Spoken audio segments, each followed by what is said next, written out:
What if everything you thought you knew about the sister wives family was only half the story, and the real drama unfolded not on camera, but inside a courtroom where money, loyalty, and trust collided in a way no one saw coming?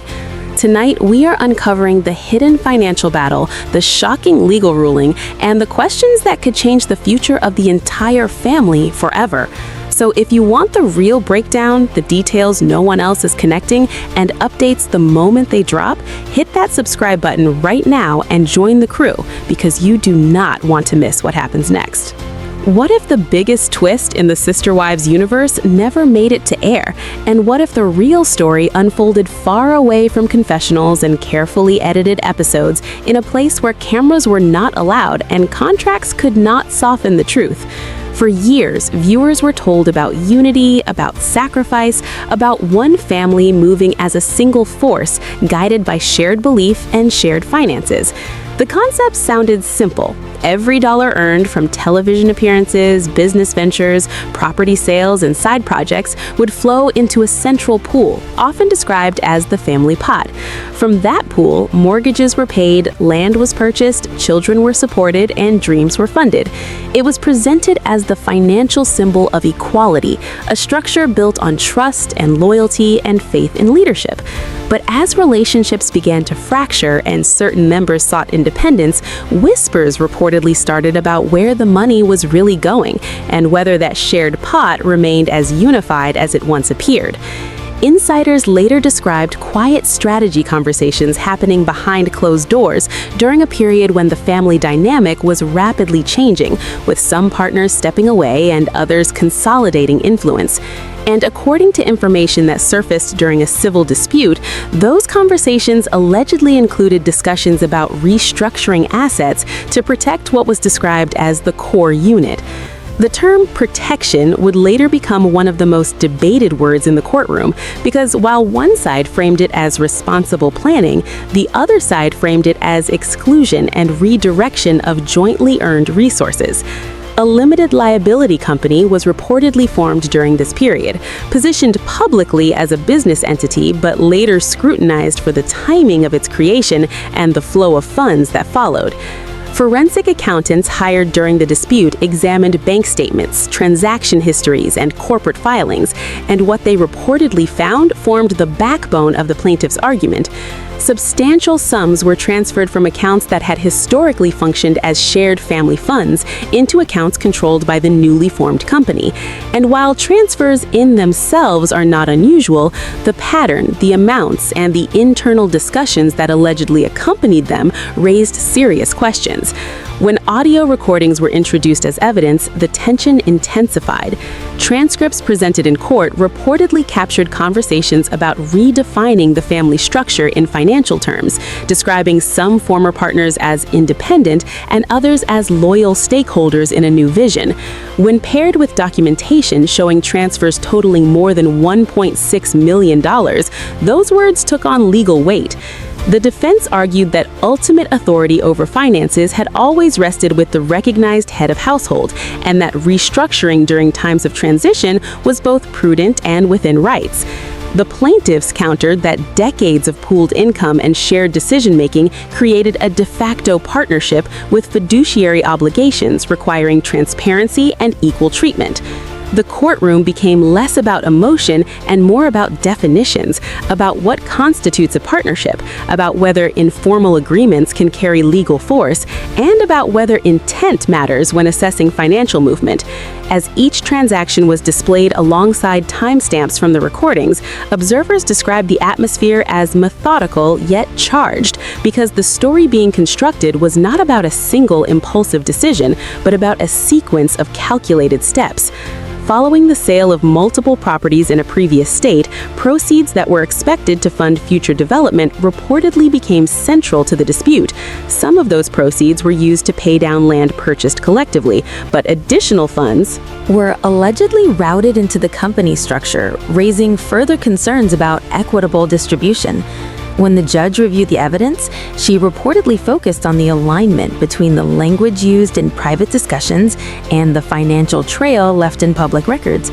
ultimately determining that the transfers constituted a breach of fiduciary duty, unjust enrichment, and civil fraud, resulting in an order to repay the principal amount along with punitive damages, legal fees, dissolution of the company, removal of property liens, and garnishment of future earnings, including media income. The decision sent shockwaves not only through the individuals involved, but also through audiences who had followed the narrative of unity for years, because it reframed the family pot not as an unquestioned symbol of equality, but as a financial mechanism vulnerable to control and reinterpretation.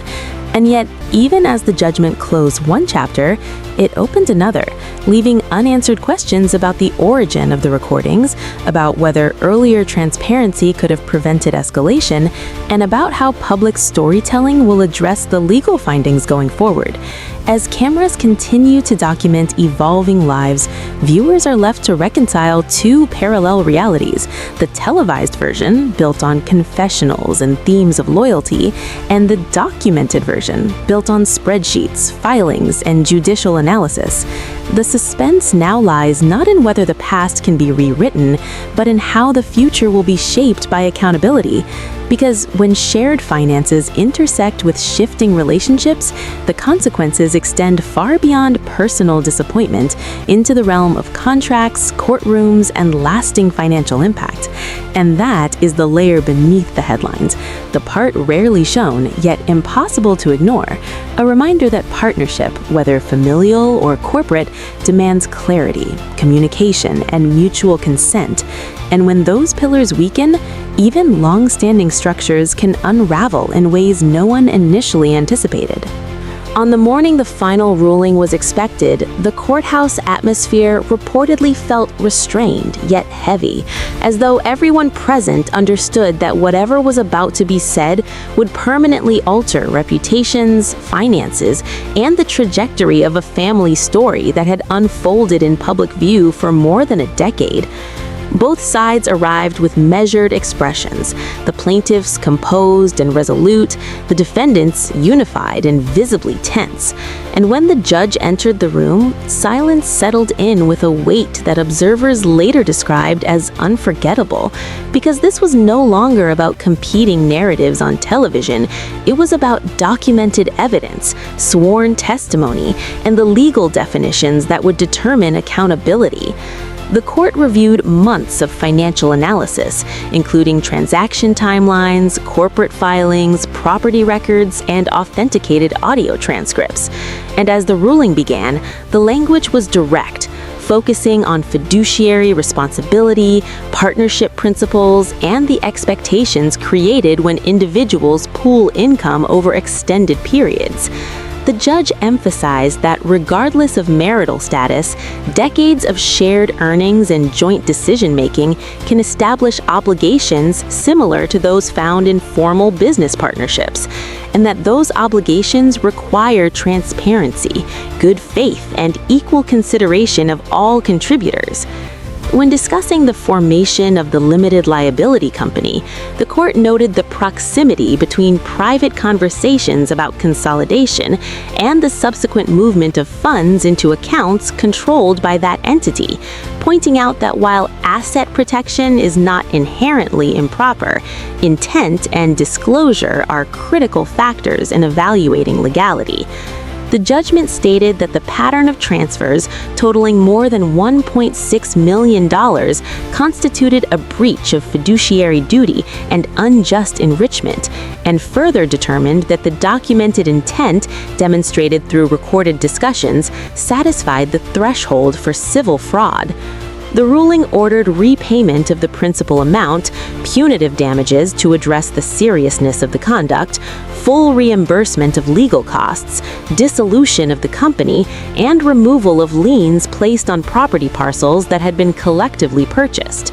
It also mandated garnishment of a portion of future earnings, including income derived from media participation, until the judgment is satisfied, effectively altering financial projections for years to come. Reactions in the courtroom were described as contrasting yet restrained, with some individuals appearing stunned, others quietly emotional, and still others reflective about the long sequence of events that led to that outcome. Outside, brief statements emphasized accountability, closure, and the intention to move forward independently.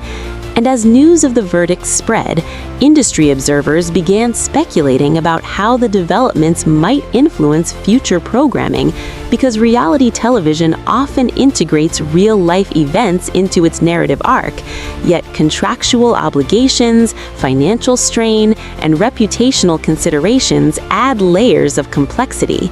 The broader implications extend beyond entertainment value.